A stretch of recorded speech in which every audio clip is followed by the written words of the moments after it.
Sparkle display, sleeve refilling, na-refillan na po.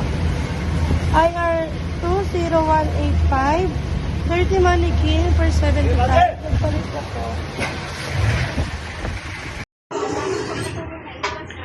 IR 20176, yung mga kaldero po ni Ate Giselle na for pull out. Nauwi na po ni Kuya Alvin, binigay na po sa kanya.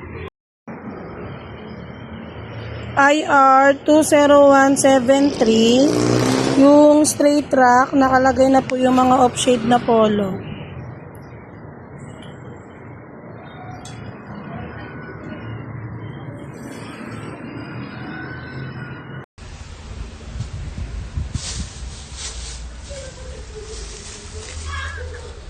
Bali, ito po yung sinusort namin ngayong araw.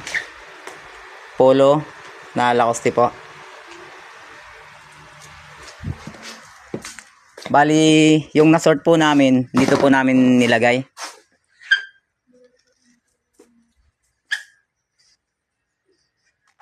Para po sa aming IR 2177, bargain need po masort. So, nasort na po siya.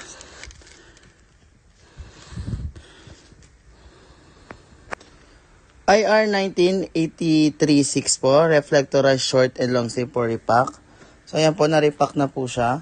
Then, ito po yung mga short sleeve. Ito yung mga long sleeve po.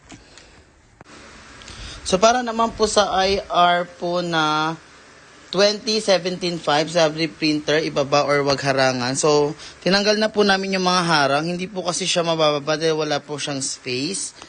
So, ito po siya. Ito po sa aming IR 2018-8. So, meron na po siyang mga signage.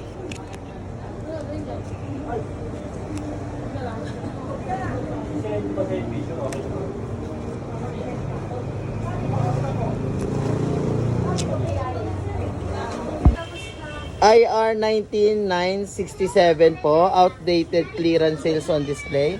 Updated na po. Updated na rin po ito. Para naman po sa IR 19970, kiosk sticker for ano na po, for change na dahil natatanggal na po siya. Ito okay na po siya. Para po sa aming IR 2018-3, white basket, no signage.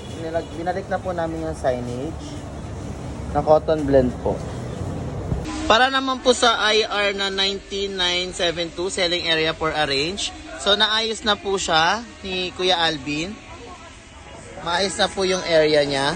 Para naman po sa aming IR 19834, ito pong mga parka jacket po na pinapalagyan ng label. Ay ilagay sa plastic. So, pina-pull out na lang po sa amin ni Ma'am Rhea. So, ito po na-pull out po siya kahapon. Hindi lang po na-videohan. Ayan po, naka-care of Felix naman siya for pull out.